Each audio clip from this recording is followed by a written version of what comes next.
Yo guys, One Piece chapter 1165 is out, so let's go over it, bro. The title of the chapter is Echo, and we start off exactly where we left off in the last chapter, bro, with the setup of Garp, Roger, and Zebek's fight, bro. Like, we're finally getting the fight, bro. Like, I can't believe it, bro. Like, I used to pray for times like this, man. Like, I can't believe we actually made it to this day, bro. Like, so yeah, like, without further ado, let's go over it, bro. Like, I'm super hyped for this chapter. We're gonna start off with the cover request, bro. This cover request was I really love this cover request, bro.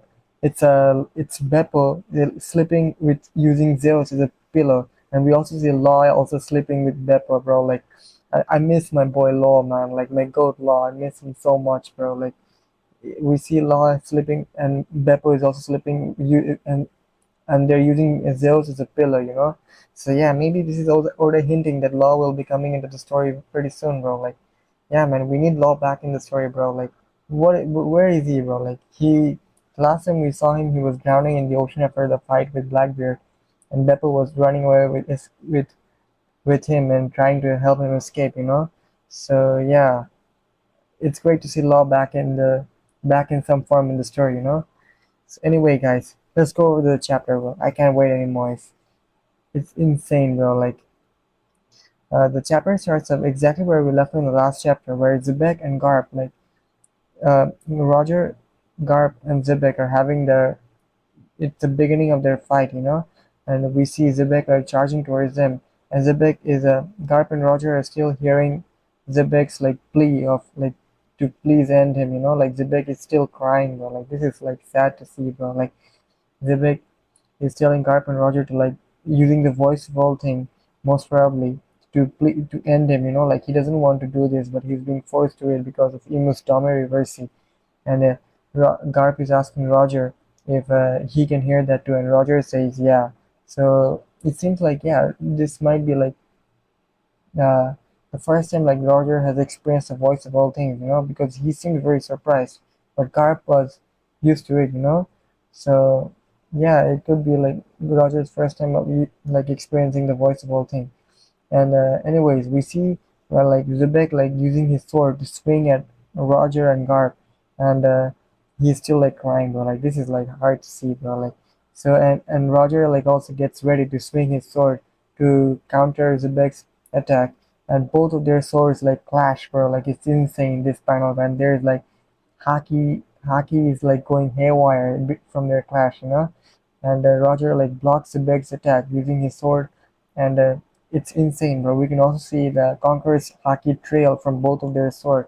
So yeah, they're both using Conqueror's Haki. It's confirmed here, and we also see after that, after when Roger like blocks Zebek's attack, and Garp like charges towards Zebek and punches him right in the face, bro. Like, this punch was insane, bro. This reminded me of the punch when Luffy gave to Kaido, you know, and also Saint Charlos when Luffy punched them. Like, Garp like literally punched Zebek right in the nose, bro, like in the middle of the face, just like Luffy. Like grandfather, like grandson, bro. You can see the parallel, bro. Like where Luffy got all his. I would call this the monkey D punch, bro. Like, it's you can tell, bro. Garp and Luffy are related just from this punch, bro. Like, this is like such a signature move of the monkey D family. I wonder if Dragon will also have some sort of like showing like this, you know. Yeah, right now he doesn't seem to be like that, but if you or in the when he gets into the present timeline, I'm pretty sure like right now Dragon is like in his prime. So yeah. Anyways, we continue with the fight, and we see like Zebek like tanking Garp's punch right in the face, and Zebek like it backs up a bit, and we see that Garp and Zebek are still having their sword clashes, and then Zebek unleashes a huge wave of Conqueror's Haki, which blows away Garp and Roger.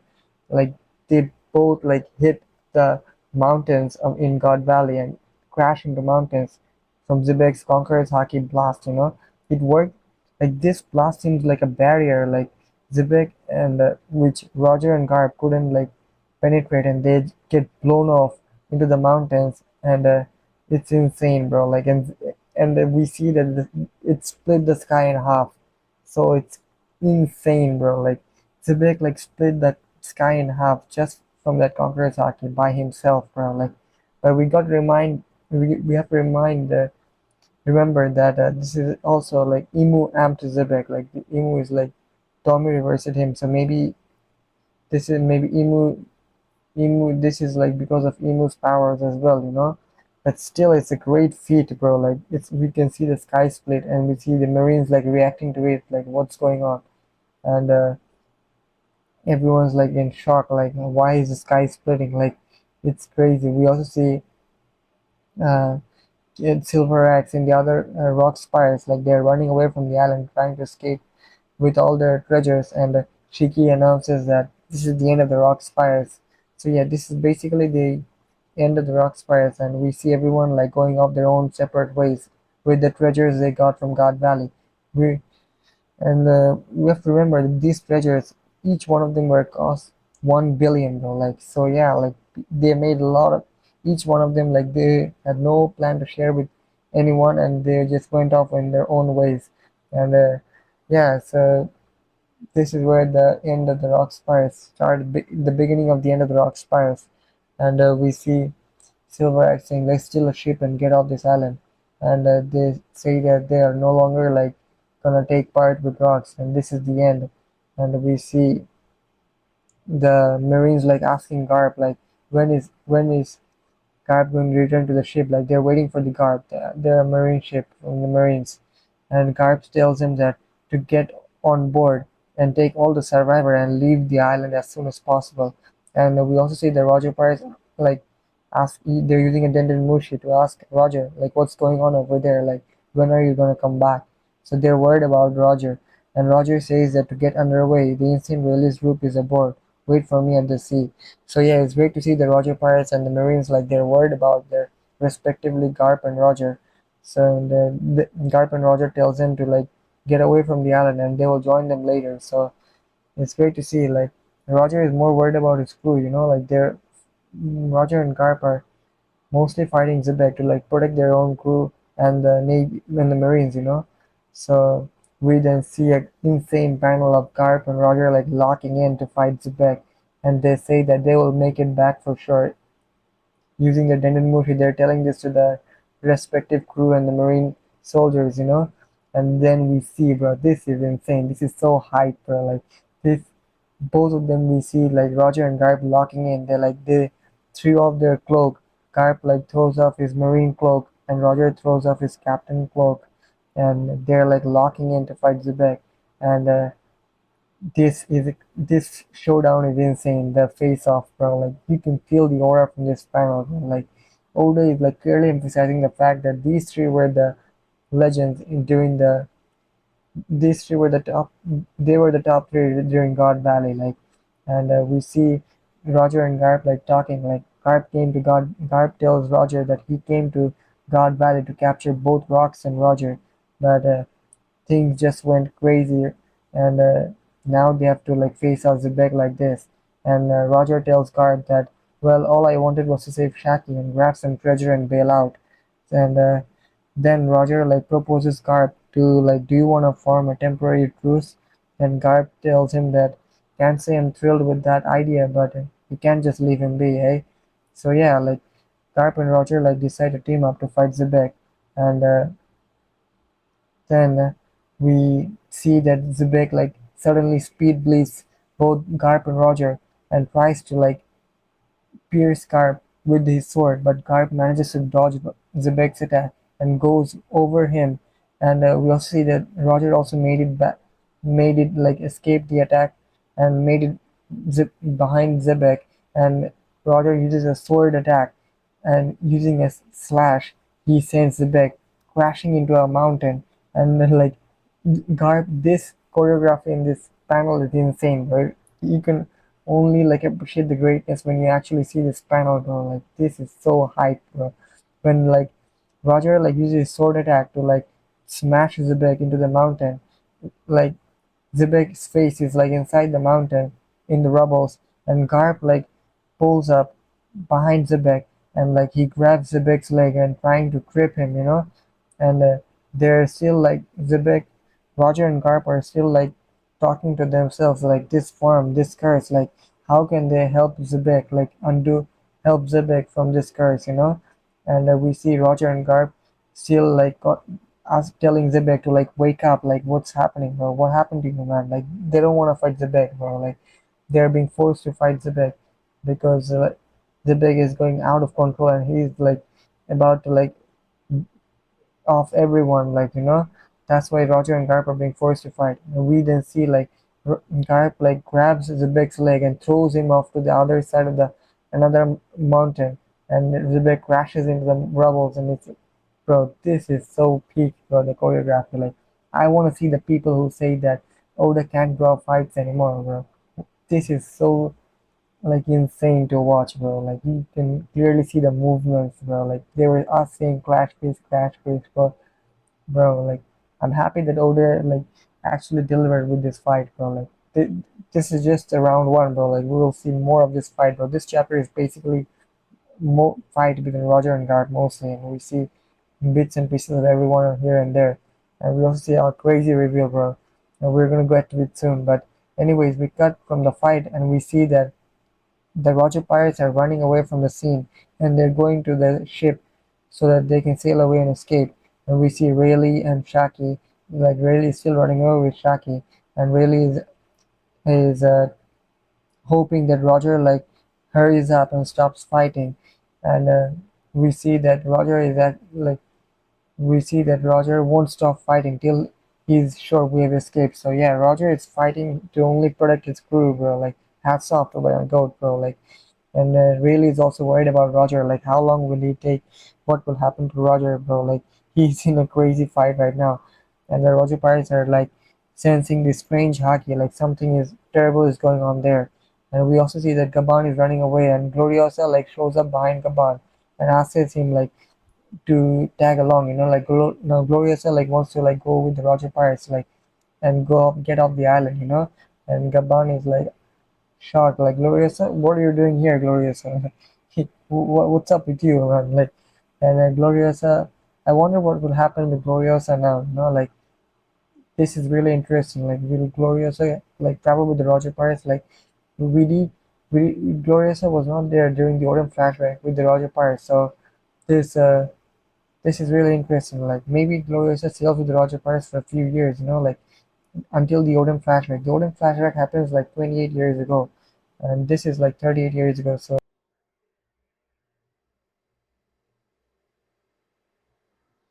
then cut to another part of God Valley where we see Kaido and Big Mom having their argument. Big Mom is telling Kaido to that Kaido owes her a debt, and that one day she will like come to Kaido for the to collect the debt, and Kaido has to pay her back. For the devil fruit that Kaido stole from her. Big Mom is like furious, like she wanted to give that devil fruit to Katakuri, but Kaido took the devil fruit, so she's telling Kaido that you have to pay me back one day. Remember that, Kaido. But Kaido tells her that don't be stupid. You lost fair and square, bro.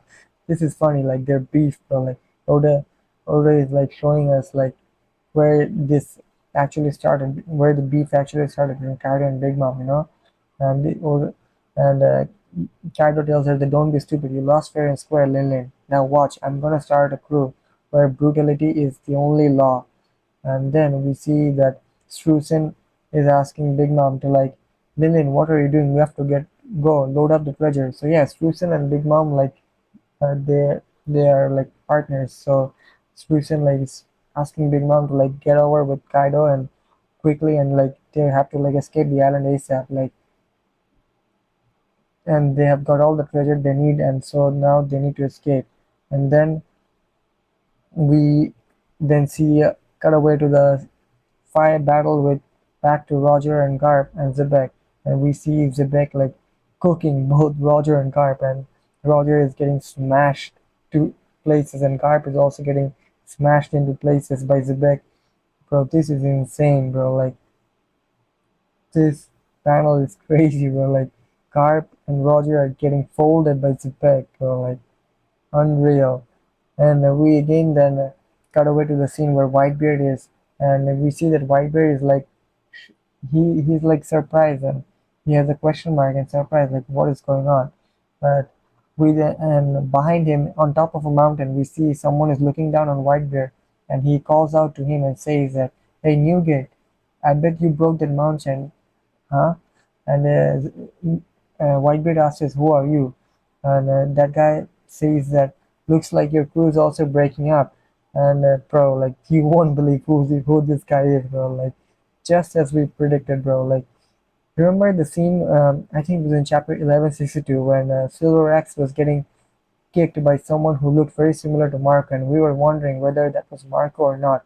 And we were assuming that it was Marco's father, because Marco was only 7 years old during God Valley, so it wouldn't be possible that Marco is like fighting rock spires.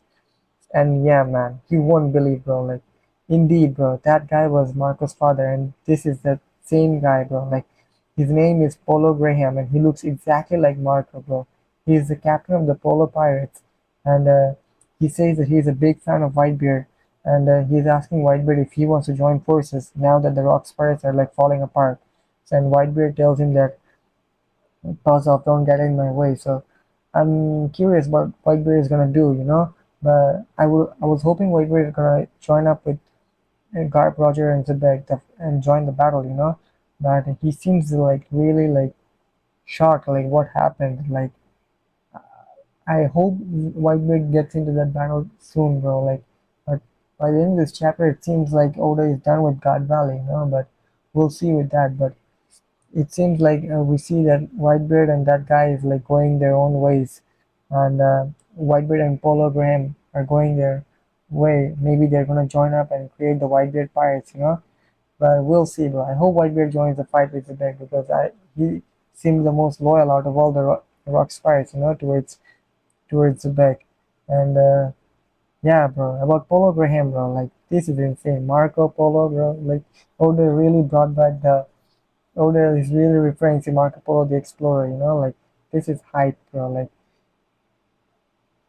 I love how when Oda does this sort of things, bro. Like this is one of the main reasons why I love One Piece, bro. Like, so many references and historical references. Like this is insane, bro. Like we didn't see that Stussy and Stussy Ganzui and bro, this is crazy, bro. We also see another like little detail, bro. I think many of you missed it if you didn't like on the first glance. We also see Jill Baxter, Stussy, and Ganzui. And Stussy is asking where is Newgate, like, and Ganzui is like I thought Ganzui was like defeated by Shiki, but he seemed to like recovered, and they're like trying to escape the island. And we also see Gil Baxter is also with them, bro. Like, focus on Gil Baxter for a minute, bro. You'll see that there is a coast, bro. Like, just like Perona it's devil fruit. So yeah, bro. Like this confirms that Gil Baxter was the previous user of the Horo no Mi, the Perona's devil fruit. Bro, like this is insane, bro. Like we have Captain John using being the previous user of Eustace Kid's devil fruit. We have Townsend being Mr. Five's previous devil fruit user, and we have the confirmation that Jill Baxter was a previous user of Perona's devil fruit. So yeah, bro, this is crazy, bro. Like, and I wonder like if Jill Baxter and Perona are related, now, like because like Oda is like making a lot of connections using their Delver. Like some people are wondering maybe Captain John is the father of Captain Eustace Kid. So yeah, like just look out for that, and we can cut away to a navy ship that is leaving the island, and Dragon is there, bro. Like Dragon is bro crashing out, bro. Like this is one of my favorite moments, bro. This is like Dragon is like Marineford moment, bro. Like just like when Luffy used Conqueror Saki, like this is his moment, bro. Like we see that Dragon like trying to like Dragon is like holding a gun towards his and a senior officer in the Navy who was his like officer during this mission, in the Navy, and we see that Dragon is holding up a gun towards him and threatening him to like save the remaining civilians in God Valley. We see that some civilians are on the coast of God Valley and they are being left behind by the Navy. But Dragon is like telling his superior officer to hold pointing a gun towards his forehead and like threatening him to like stop the ship and go and help save the survivors. And the other Navy soldiers are like telling Dragon like, "What the hell are you doing, bro? Like, what happened to your dragon?" Like, and Dragon is like telling him that if you don't bring the survivors back, I will execute all of you right here, right now. And the Navy are telling, and the Marines are telling him that you won't get away with this, Dragon. Like, what are you doing? But Dragon tells him that I don't care. Like, bring it on, bro. Like, Dragon lost it, bro. Like, you have to kill for Dragon, bro. Like, at this point, Dragon thinks that he couldn't save anyone in God Valley. You know, like he failed to save the baby. So, like, bro is like literally going through a big married trauma, like but this is insane, bro. Like I wonder how Dragon will like survive from this place, like he's surrounded by all the Marines, bro. And at this point in time, Dragon doesn't even seem to have a doubt for it. And he's not like this is like mostly like his first day as a Marine, bro. Like this is crazy, bro. Like I wonder what will happen with Dragon now, but it's great to see that Dragon like taking his first step as a revolutionary against the world government. Like this is where his journey began.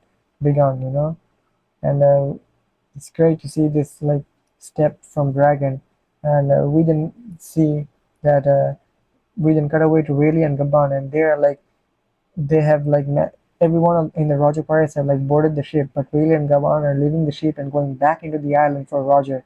So yeah, it's great to see that Rayleigh and Gabon are coming back, which gives me hope that the God Valley incident and is not over, bro. Like something crazy is about to happen. Like, because the way that chapter ended, it sounded like the Oda is done with God Valley, but this right here like gives me hope that we will have more of God Valley. Because Will and Gaman are going back to the island because they are worried about Roger.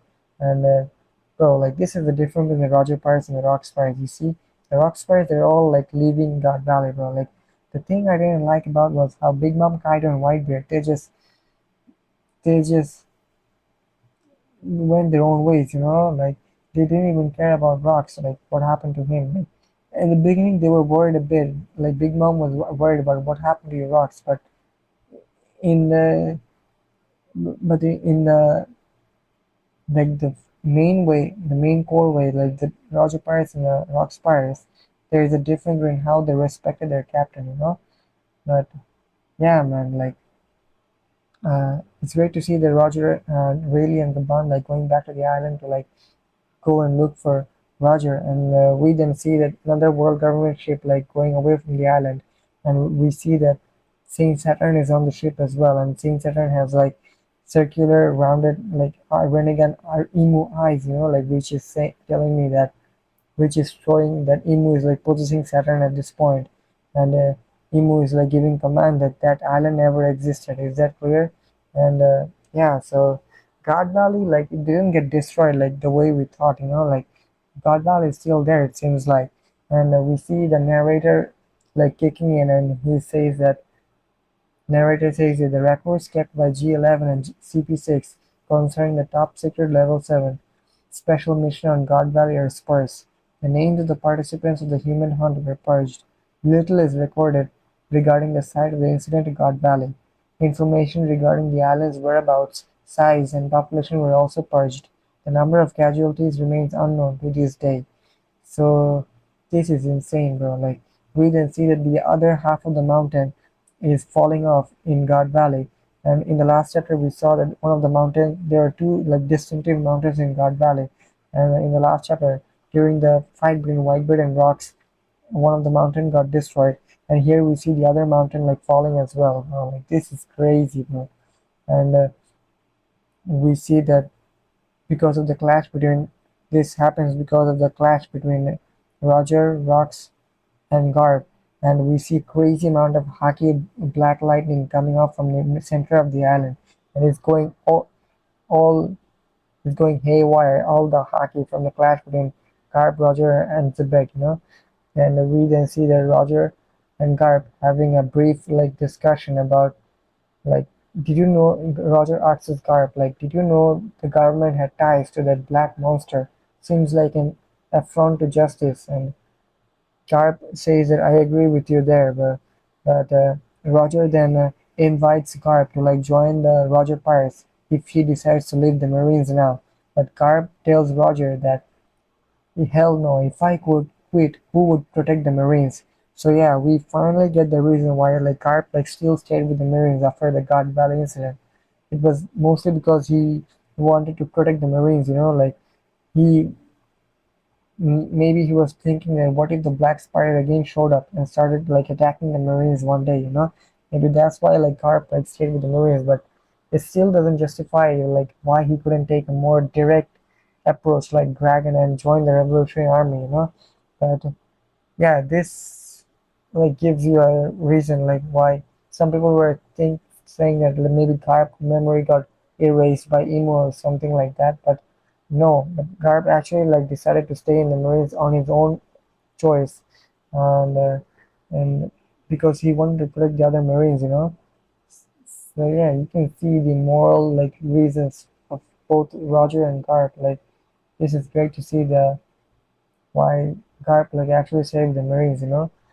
Because this has been a huge topic of discussion in the community. Like why, like how the hell like Garp like still like work for the Marines like after the God Valley incident and after watching all the like heinous crimes the celestial dragons were doing during God Valley. And we then see that Garp and Roger have a discussion about how to like take down Xebec using their hockey. Like this is like really insane, bro. Like this is like the most in-depth discussion about like hockey we have gotten. Like Oda is like really like giving us like proper like explanation of how like hockey actually works, and it's great to like understand more about hockey. And like Roger says that it's all about the mass, Garp. And Garp says the mass. What are you talking about? And Roger tells that armament hockey can normally counter Delphoid abilities, and I'm using Conqueror's hockey as well on top of that. So there is no way my attacks aren't doing anything. And Garp tells Roger that it's cause he is also using Conqueror's hockey to guard himself. It's not a surprise we'd cancel each other out. And Roger then tells Garp that exactly, if we don't overcome that, the damage won't go through. And it's basically like Roger and Garp having a discussion about why their attacks are not working on Xebec. Like they're giving their all and they're using armament hockey, and on top of that they're also using Conqueror's coating, and it's still not working against Xebec. And Garp tells him that it's because Xebec is also using the Conqueror's hockey and armament hockey to like cancel their attack. Like this they're getting cancelled out. And Roger like then proposes Garp like they have to like put more hockey into it, like pour all of their hockey and mass into it. And Roger Garp tells him that if we do that we will probably won't survive this, and it will put them in a crippling state. And this is like do or die right now moment for them. Like because they had no other option than to like pour all of their hockey into one final attack to take down Zebek. And we then see that Zebek like comes in front of them again, getting ready for their final showdown. And bro, this panel, bro, this broke me, bro. Like this is so heartbreaking to watch. And we see that Carp and Roger like talking to themselves. Either it will take all three of us out of commission, and if we don't land this, it's all over. Like this is their final move, bro. Like this is like all or nothing right now. And we see that Zebek Garp tells Roger, Garp is talking with Roger and Rox that, hey Rox, I don't know if there is no words that will comfort you at this point. I don't even know what's happened to you, but I do know one thing. I can feel your frustration. We then see a quick heartbreaking panel of like Zebek like still like bawling his eyes out in tears. He is crying, bro. Like they're like this is heartbreaking to watch, man. Like this is the end of Roxy Zebek, bro. Like man, like what has Emu done, bro? Like we didn't see that Zebek and Garp like charging up the final attack. Roger and Garp like charging up the final attack, and with Roger is like holding his eyes. He is like tearing up, and Roger says that this is no time for tears. Like he doesn't want to like kill Zebek. Like he's heartbroken. Like I wonder like what's the relationship with Roger and Xebec. Like they seem to have a really close relationship. Like I wish like Oda showed like full like more of Roger and Xebec's interaction. Like maybe he's saving that for the future, but and it will hit us so much harder when we understand the relationship much better during about Roger and Zebek. You know, Roger is like holding his eyes and like he's charging up his final attack with his right hand. He's like swinging his sword with a trail of Conqueror's Haki, spinning it the swords. And Garp is using his punch. He's also like spinning his arm, and he's creating a lot of like handed like illusions with of punches. Like he's spinning his hand so fast that it's creating illusions of multiple hands, like Gatling. You know, Luffy's uh, Gatling elephant Gatling attack, and they're using their final named attacks. Roger says that Kagutsuchi's the is the flame god ace, and Garp uses the infinitum explosion, their final attack, and Zebek is charging towards them with, and he's like shouting like still like shouting in like pain, you know, like this is heartbreaking to watch, bro. Like, and he's still crying like Zebek.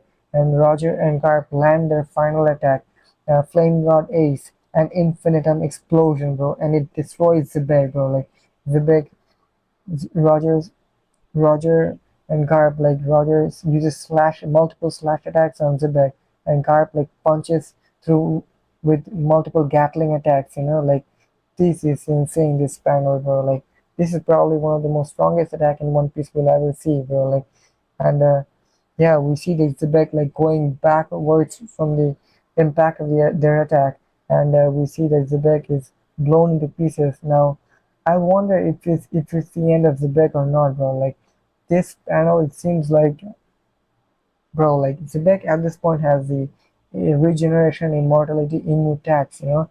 So I think this isn't the end of Xebec, you know. Like we're gonna see more of it, but the narrator box come into play, and narrator comes into play, and he says the disbanding of the chaotic crew led by Roxy Xebec would leave an undeniable echo.